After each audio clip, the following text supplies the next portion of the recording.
यीशु ने कहा तुम शरीर के कर्जाई नहीं, आत्मा से शरीर की क्रियाओं को मारो तो जीवित रहो। लोग दुखी रहते हैं, मेरा हस्बैंड और मेरी वाइफ, मेरी फैमिली, मेरा फाइनेंस कुछ भी मेरे काबू में नहीं है, मैं दुखी हूँ, मेरी लाइफ में सेटिस्फेक्शन नहीं है।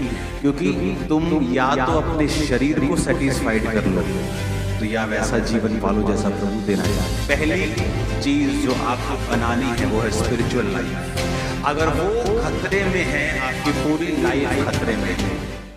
आपका सबसे बड़ा दुश्मन शैतान नहीं है। एक बार शैतान परमेश्वर के सामने गया, कहता तेरे लोग बहुत खराब है, कहता छींक भी आया, कहता मेरा नाम लगा देते हैं कि शैतान ने कर दिया। कहता मैं तो इन्हों के लागे भी नहीं लगता इन्हों पर, कहता ये मेरा नाम लगा देते हर चीज पर।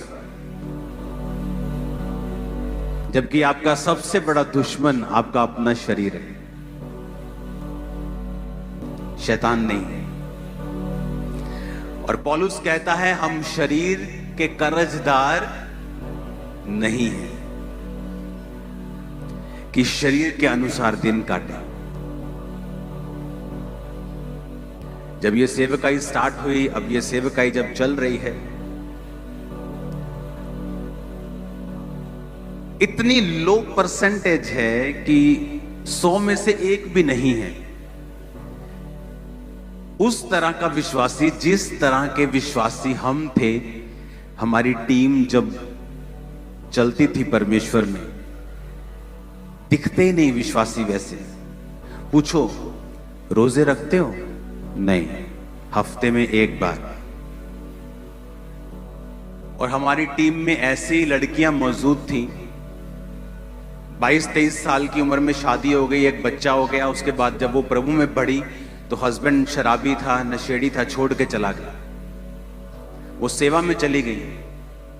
आज वो दादी बन गई। जब मतलब मैं वो उस समय 1.5 उम्र में थी, मैं बच्चा था, 19 साल का था। आज वो दादियां बन गई। सारी उम्र बिना शादी के सिर्फ सेवा, हफ्ते में 3 दिन रात के उपवास। और आज आप में से कितनों ने रोजे रखे होंगे मेरी शादी हो जाए, और उसको बोलते शादी कर लो सिस्टर। नहीं, शादी करूंगी तो सेवा से थोड़ा हट जाऊंगा, शादी नहीं करना। पवित्रताई में, प्रेयर में, उपवास, हर हफ्ते 3 दिन रात के उपवास। और हमारी टीम का हाल ऐसा था, जब हम सोमवार, मंगलवार, बुधवार, वीरवार, शुक्रवार 4-5 दिन लगातार खा लेते थे ना, तो ऐसा लगता था कि शरीर की इच्छा पूरी कर रहे हैं। हम शरीर के कर्जदार बन गए हैं कि जो शरीर मांग रहा है उसे दे रहे हैं। तो पौलुस कहता तुम शरीर के कर्जदार नहीं हो। और उसी टीम में लड़कियां होती थी, 40 रोजे रख के प्रार्थना करती थी मेरा हस्बैंड मुझे मिले, प्रभु मेरे हस्बैंड का इंतजाम कर। और उसी टीम में लोग होते थे जो बोलते थे कि हमें परमेश्वर की आत्मा में बढ़ना है, मुझे प्रेयर करनी है, मुझे आत्मा में बढ़ना है, मुझे पवित्रताई में बढ़ना है। और यही फर्क था जिन्होंने हजारों लाखों करोड़ों रूहें बचाई, और जो आज भी वो लड़कियां उसी लेवल पे मौजूद हैं जहां पे परमेश्वर उनकी लाइफ में काम नहीं कर रहा। क्यों? तुम शरीर के अनुसार, 13 आयत को फिर पढ़ेंगे, क्योंकि तुम शरीर के अनुसार दिन काटोगे तो क्या होगा? ऊंचा बोलो। कहता इस शरीर को खिलाओ पिलाओगे, व्यभिचार की इच्छाएं पूरी करोगे तो क्या होगा? तुम कैसे मर जाओगे? तुम्हारा एक्सीडेंट हो जाएगा? नहीं, कहता तुम मर जाओगे आत्मा में। तब वो जीवन जो परमेश्वर ने सोचा हुआ है उससे कट लग जाएगा। एक परिवार है जो परमेश्वर पर चलने से आपको मिलता है, और एक है जो परमेश्वर में चलने पर आपको, नहीं चलने पर आपको मिलता है। वो सिरदर्द वाला है और ये आशीष वाला है। कहता अगर तुम प्रभु में शरीर के अनुसार चलना शुरू कर दोगे तो मर जाओगे। आदम मर गया आत्मा में, शरीर में नहीं मरा, शरीर में तो वो 930 साल का होके मरा। जब वो आत्मा में मर गया तो सब चीजों में मर गया। तब लोग दुखी रहते हैं, मेरा हस्बैंड और मेरी वाइफ, मेरी फैमिली, मेरा फाइनेंस, कुछ भी मेरे काबू में नहीं है, मैं दुखी हूं, मेरी लाइफ में सेटिस्फेक्शन नहीं है। क्योंकि तुम या तो अपने शरीर को सेटिस्फाइड कर लो, तो या वैसा जीवन पालो जैसा प्रभु देना चाहते हैं। जब लगातार खा लेते थे 4-5 दिन तो लगता था कि शरीर की इच्छा पूरी करने शुरू कर दी हम, तो हम शरीर के कर्जदार थोड़ी हैं कि इसके अनुसार दिन काटेंगे। आज मैं अपने लोगों को, अपनी टीम आसपास में देखता हूं, एक भी जन ऐसा नहीं मिलता जो रोजे रख के बैठा हो 7 दिन रात के। कोई 3-4 दिन जब पापा बोलेंगे, जब चर्च में अनाउंसमेंट होगी तब रख लेंगे। कहता अगर तुम शरीर के अनुसार चलोगे तो मरोगे। अब खुद तो कह रहे वो तुमको, फाइनेंशियली तुम मरोगे, स्पिरिचुअली तुम मरोगे, आत्मा काम नहीं करेगा जीवन में। तुम शरीर के अनुसार चलोगे, फिर तुम्हें बड़ी चर्च चलानी है, फिर तुम फेक मिरेकल भी करोगे, फिर तुम फेक प्रोफेसी भी करोगे, फिर उसको मेंटेन करने के लिए गुंडागर्दी भी करोगे, तुम सब करोगे भाई, क्योंकि तुम मर चुके हो, तुम आत्मा में मर चुके हो, क्योंकि तुम शरीर के अनुसार चले। तो यीशु ने कहा तुम शरीर के अनुसार चलोगे तो मरोगे। फिर आगे कहता यदि आत्मा से देह की क्रियाओं को मारोगे तो जीवित रहोगे। आत्मा से देह की क्रियाओं को मारोगे तो क्या होगा? जीवित रहोगे। टीवी देखने का दिल कर रहे हैं, आज आपकी फेसबुक, इंस्टाग्राम वो सोशल मीडिया नहीं रह चुका, वो पॉर्न साइट्स बन चुकी, जहां पर अर्धनंगी लड़कियां आपको 24 घंटे डांस करती मिलेंगी। तो आपको क्या लगता है कि अगर आप 24 आवर इंस्टा और फेसबुक पे हैं, आपकी स्पिरिचुअल लाइफ अच्छी होगी? आजकल वेश्याएं एक जगहों पे नहीं मिलती, आजकल वो ऑनलाइन मिल जाती है। एक समय होता वो वहां पे रेड लाइट एरिया है, अभी तो सब रेड लाइट है। फोन खोलो, red light, blue light, pink light सब मिलता है। तो यीशु ने कहा तुम शरीर के कर्जाई नहीं हो। आप बोलते हो कि बहुत मैं कड़ा तेरा कर्जदार हूं, तेरी गल मन। तो यीशु ने कहा तुम शरीर के कर्जदार नहीं हो, आत्मा से शरीर की क्रियाओं को मारो तो जीवित रहोगे। जोर लगाने की जरूरत नहीं पड़ेगी तुम्हें फिर सेवा चलाने के लिए, बिजनेस चलाने के लिए।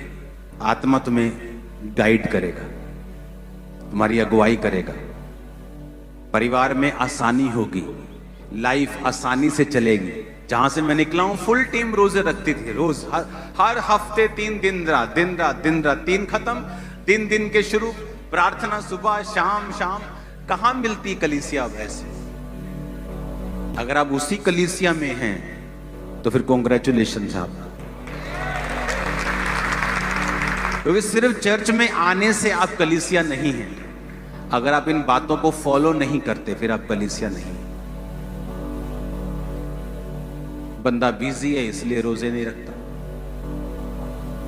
वो बिजी है इसलिए प्रार्थना नहीं करता, और सब कचड़ पचड़ किया हुआ है लाइफ में। क्योंकि पहली चीज जो आपको बनानी है वो है स्पिरिचुअल लाइफ। अगर वो खतरे में है, आपकी पूरी लाइफ खतरे में है। आपने लोगों की स्टोरी सुनी होगी, हमारा काम चल रहा था, बड़ा अच्छा चल रहा था, ऐसा हुआ एक नया लॉ निकला, हम बर्बाद हो गए। कुछ ऐसा घटना हो गई, हम बर्बाद हो गए, क्योंकि आपने अपना घर रेत पर खड़ा किया। घर तो सुंदर है, अच्छा, लेकिन जिस दिन तूफान आएगा उस दिन वो घर बना नहीं रहेगा। एक बंदा बिजनेस में फेल हो गया, पागल हो गया। पागल हो गया तो लेडी कभी जा रही है उसकी वाइफ हॉस्पिटल में लेके, कभी वो सियाना बाबा वो हॉस्पिटल। किसी ने बताया कि यहाँ एक मीटिंग क्रूसेड होने वाला है, एक पास्टर आने वाला है, वहां पे मीटिंग अटेंड करना। मीटिंग अटेंड करने की पागल ठीक हो गया, चर्च जाने लगा। चर्च गया तो पास्टर प्रचार कर रहे थे नमक के ऊपर। उसके दिमाग में आया कि परमेश्वर मुझे नमक का बिजनेस करना है। नमक का बिजनेस कर लिया, गोडाउन बना लिए।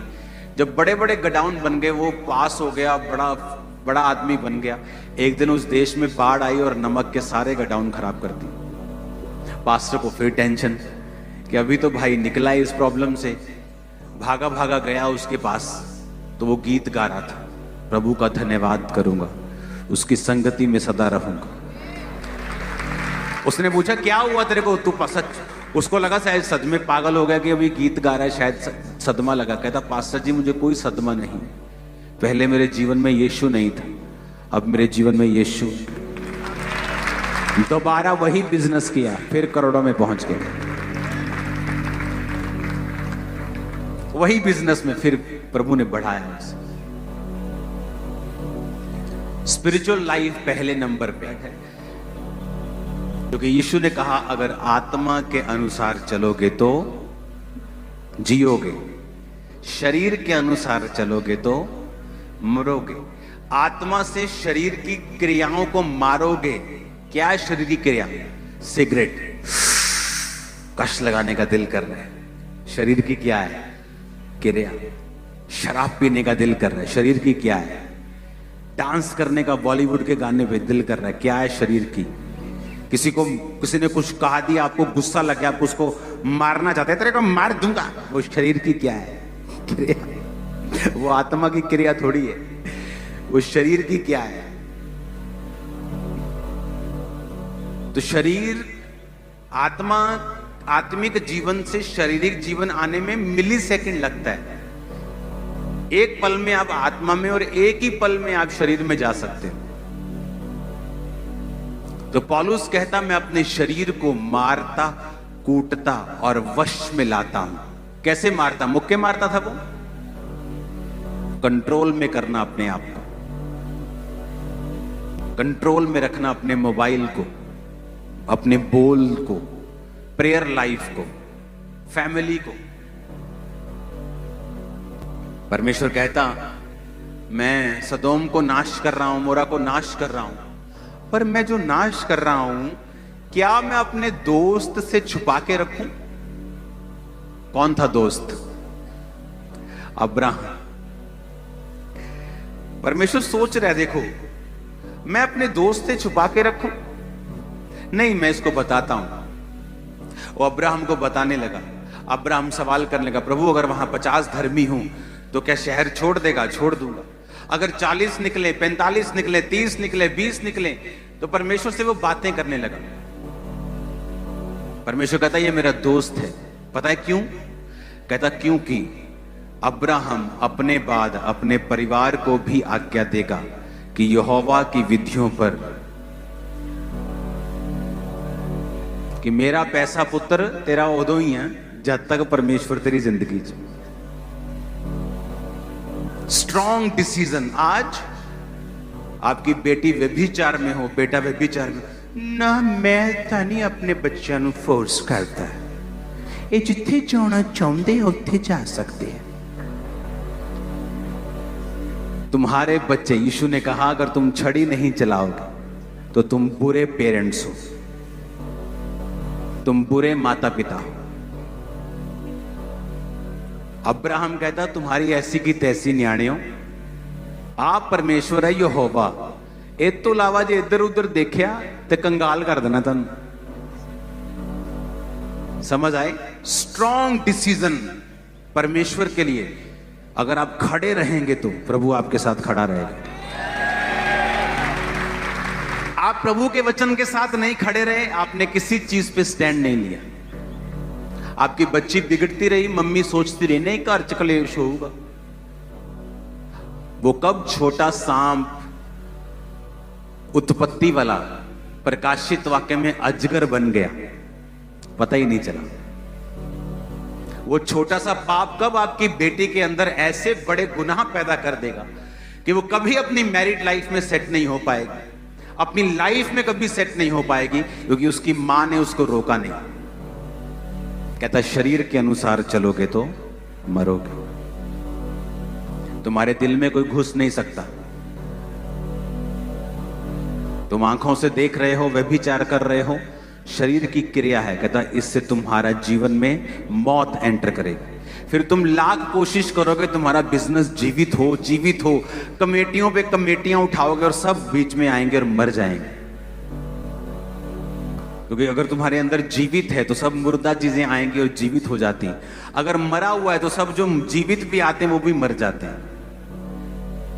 तब वो कमेटियां काम नहीं आती, वो काउंसलिंग काम नहीं आती, वो रिश्तेदारों की गई हेल्प काम नहीं आती। क्योंकि जीसस ने कहा अगर शरीर के अनुसार चलोगे तो मरोगे।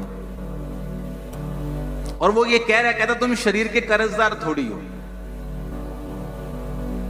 तुम शरीर के कर्जदार थोड़ी हो कि तुम शरीर के अनुसार दिन काटोगे। तुम्हें अच्छा लग रहा है क्योंकि वो लड़की के अंग तुम्हें नजर आ रहे हैं, तुम शरीर के अनुसार दिन काट रहे हो।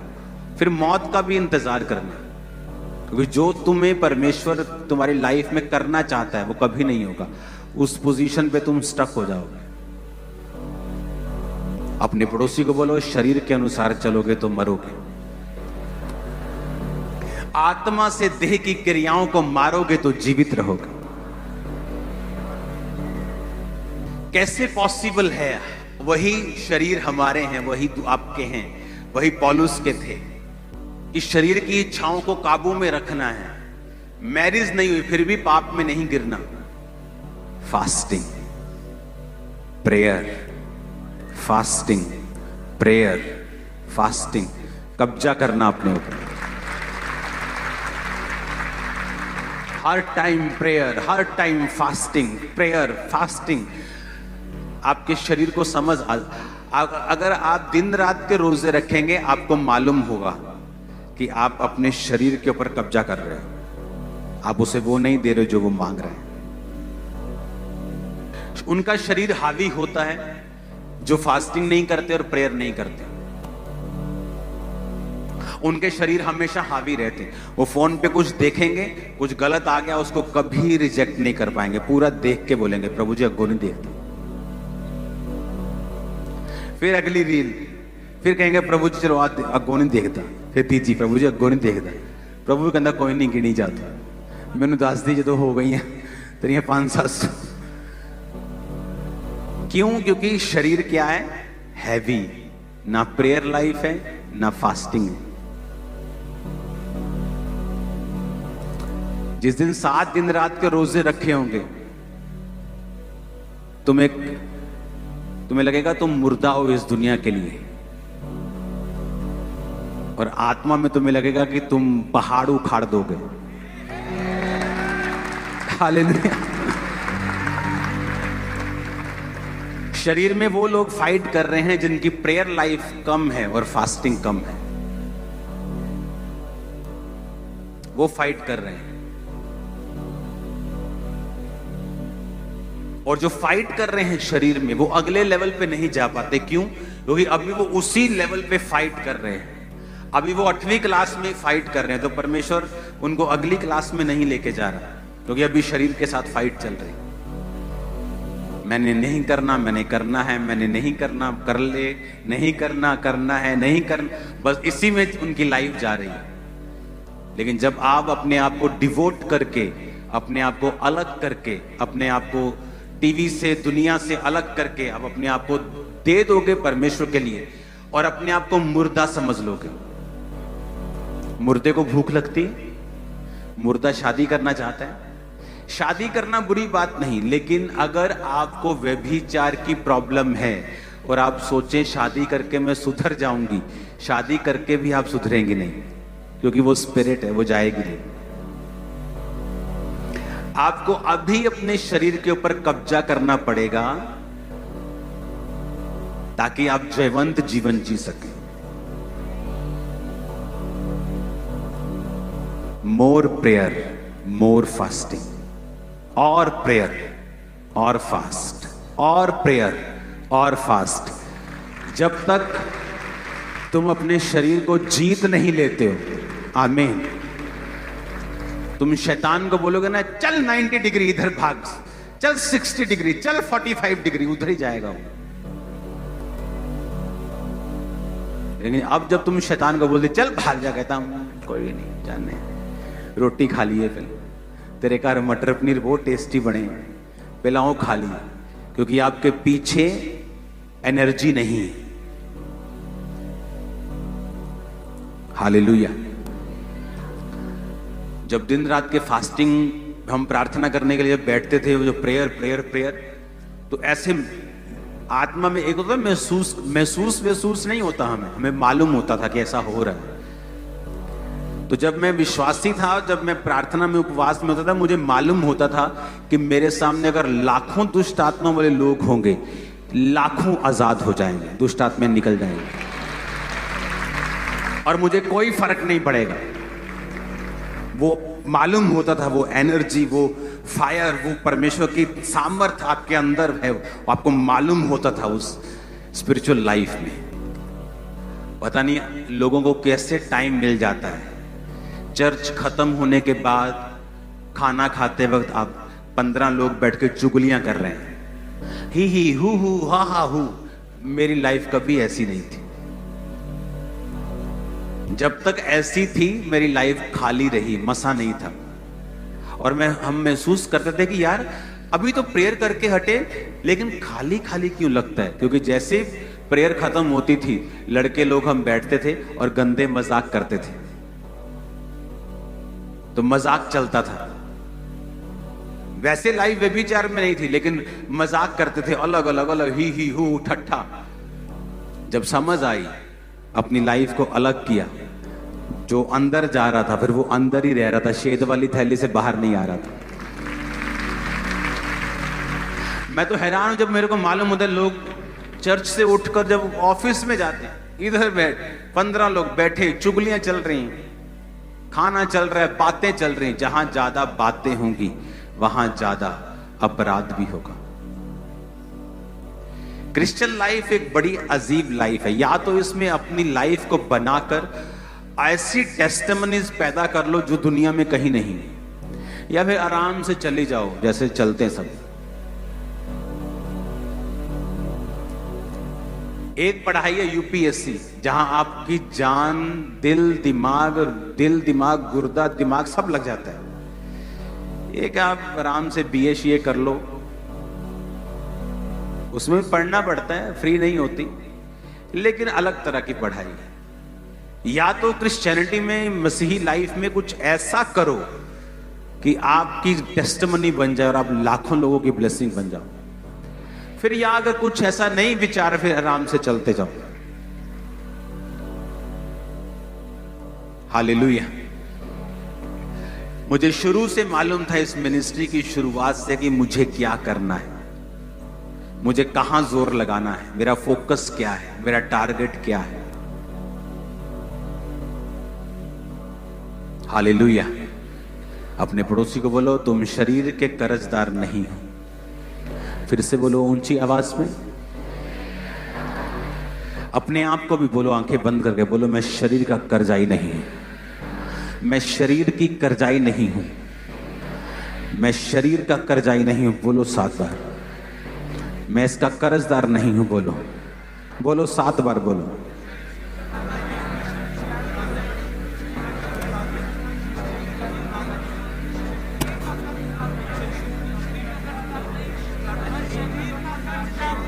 मसीह का जीवन सामर्थ वाला होना चाहिए।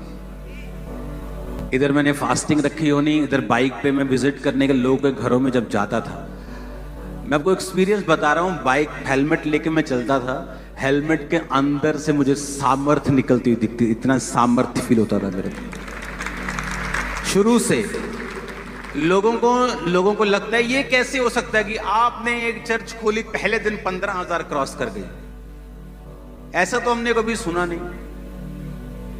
कोई चर्च खोलो, उसको 15, 20, 25, 30 साल चलाओ, फिर वो 10-15 हजार होती, उसकी भी टेस्टिमनी होती है कि हमारे ना बाप दादाओं ने शुरू की, आज परमेश्वर ने हमें बढ़ाया। ये कैसे हो सकता है पहले दिन चर्च 15,000 क्रॉस कर जाए? अभी तो शुरुआत है, अभी तो नींव बनी है, काम तो भी करने हैं और पॉसिबल है आत्मा से। इसलिए जीसस ने क्या कहा? ना बल से ना शक्ति से, उसकी आत्मा के द्वारा सब कुछ होगा तुम्हारी लाइफ में, ना बल से ना शक्ति से, बल्कि उसकी आत्मा के, ऊंची आवाज से बोलो, आत्मा के द्वारा। आमीन आमीन। अब तुम देख लो, बल लगाना है, शक्ति लगानी है, बुद्धि लगानी है कि उसकी आत्मा को लगाना है काम पर। रोमियो 8:11 आयत को पढ़ेंगे। यदि उसी का आत्मा जिसने यीशु को मुर्दों में से जिलाया तुम में बसा हुआ है, तो जिसने मसीह को मुर्दों में से जिलाया वो तुम्हारी नश्वर देहों को अपनी आत्मा के द्वारा जो तुम में बसा हुआ है जिलाएगा। कहता वो आत्मा जिसने मसीह को मुर्दों में से जिलाया, कौन सा आत्मा? पवित्र आत्मा। अगर तुम में बसा हुआ है, कंडीशन है, अगर तुम में, तो कहता वो तुम्हारी मरणहार देह को क्यों नहीं जिलाएगा? वो तुम्हें जीवन देगा, तुम्हारे गर्भ जिएंगे और फल देंगे, हड्डियां फल देंगे, मांसपेशियां हील होगी, हार्ट हील होगा, गुर्दे नए होंगे। आमीन, ऊंचे वाला चाहिए। बस एक ही टारगेट रखो लाइफ में, स्पिरिचुअल लाइफ को मेंटेन करना है। उसकी वजह से दोस्त जाता है तो जाए, रिश्तेदार जाते हैं तो जाए, टीवी का फेवरेट प्रोग्राम जाता है तो जाए, फेसबुक अकाउंट डिलीट करना पड़ जाए डिलीट कर दो। अगर आपको लगता है आपके हाथों से आउट ऑफ कंट्रोल है सोशल मीडिया, कि आप उससे पॉजिटिव चीजें नहीं ले पा रहे हैं, आप चर्च की अपडेट्स नहीं ले पा रहे हैं, प्रभु के काम नहीं देख पा रहे हैं, बल्कि सांसारिक चीजों को ज्यादा आप फॉलो कर पा रहे हैं, थोड़ी देर के लिए सोशल मीडिया से आउट हो जाएं। जब तक आपकी लाइफ स्पिरिचुअल सेटल नहीं होती। अगर आपके लिए स्पिरिचुअल लाइफ एक आम सी चीज है, सुनने में आपको अच्छा लगता है कि हाँ मैं सुनता, मुझे अच्छा लगता है, हाँ, लेकिन लाइफ चेंज नहीं होगी, फिर कुछ नहीं हो सकता। अगर आप सीरियस हैं स्पिरिचुअल लाइफ के लिए, जो जीसस ने कहा कि अगर आत्मा से शरीर की, देह की क्रियाओं को मारोगे तो जियोगे। हालेलुया। स्ट्रॉन्ग लाइफ देखी है मैंने अपने लोगों की, बिना मैरिज। कौन था दानियल? ये इतना था दानियल, ये इतना छोटा था दानियल। जब उसे पकड़ के राजा का पास ले गए थे, इतना छोटा था वो। और अगर आप डीप स्टडी में जाएं, बाइबल में ये मेंशन नहीं है, लेकिन ये बात 99% पक्की है कि जब राजा किसी को अपनी टीम में लेके आते थे तो उनके गुप्त अंगों को काट देते थे ताकि वो बच्चे पैदा ना कर सके, खोजा बना देते थे उनको। उसका रीजन क्या था कि जब एक व्यक्ति को खोजा बना के वो अपनी टीम में रखते थे तो वो पता है उसको बच्चे नहीं होंगे, तो फ्यूचर नहीं सोचता वो, मेरी बीवी, मेरे बच्चे, मेरा फलाना, मेरा परिवार, उसको पता मैं ही मैं हूं, मर गया तो खत्म। तो वो डेडिकेट होता था अपनी ड्यूटी में। जिस तरह जीसस ने कहा है, कुछ नपुंसक ऐसे हैं जिन्होंने स्वर्ग राज्य के लिए अपने आप को नपुंसक बना दिया है। वो नपुंसक नहीं है, पर परमेश्वर के राज्य के लिए उन्होंने अपने आप को क्या बना लिया? नपुंसक बना लिया। है वो नपुंसक नहीं, लेकिन प्रभु के राज्य है। वो शादी कर सकती, नहीं की। दुनिया में घूम सकते, नहीं घूमे। क्यों? प्रभु के राज्य के लिए। हालेलुया। अब जब वो दानियल इतना था और उन्होंने पकड़ लिया, खोजा बना के रख लिया, अब एक व्यक्ति जिसकी लाइफ में कोई मैरिज नहीं है, कोई फ्रीडम नहीं है, और प्रभु को वो पकड़ता है, उसके साथ चलता है, तो क्यों नहीं फिर दानियल को परमेश्वर बड़े दर्शन देगा? क्योंकि शरीर नहीं है ना। आप मेरी बात समझ रहे हो कि नहीं? शरीर की इच्छाएं खत्म हो गई, फ्यूचर में कोई प्लान नहीं है। यीशु मसीह ने कहा अगर तुम्हें ऐसा करना है तो तुम्हें दानियेल की तरह बनना होगा। आप मेरी बात समझ रहे हैं? अगर आप शरीर के लिए मरे हुए नहीं हो तो भूल जाओ अगले लेवल की बातें। अब दानियेल चल रहा है अपनी लाइफ में, सुबह प्रार्थना, दोपहर प्रार्थना, रात प्रार्थना, 3 टाइम प्रार्थना करता था। जब राजा ने कहा कि तेरे को शेरों की मान में डाल दिया जाएगा अगर तू प्रार्थना करेगा किसी और देवता की मेरे अलावा, तो दानियेल तब भी प्रार्थना, क्योंकि उसका कोई ऐसा नहीं जिसके लिए वो पूछे अगर मैं जिंदा ना रहा तो इसका क्या होगा। मेरी लाइफ में मेरी कोई कमजोरी नहीं है, सिर्फ परमेश्वर मेरी कमजोरी है, कोई नहीं।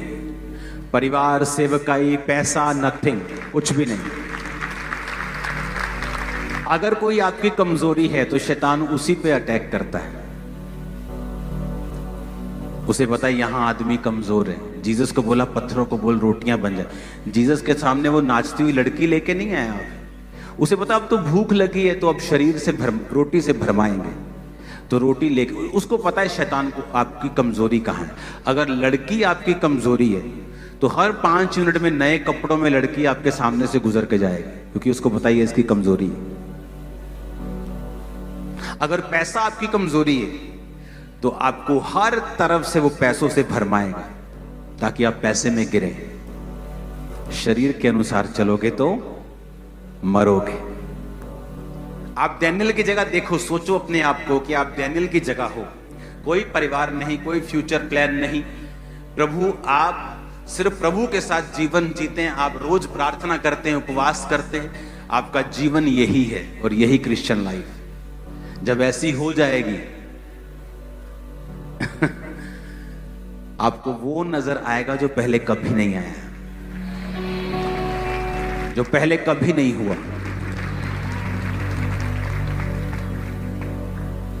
टेस्टिमनीज में दे नहीं सकता आपको, इतनी ग्लोरियस टेस्टिमनीज हैं सेवकाई की। मैं बोलता हूं 10,000 में से एक, मैं बोलता हूं 10 लाख वाला काम है। 10 लाख में अगर कोई एक होगा तो वो एक अपन निकले।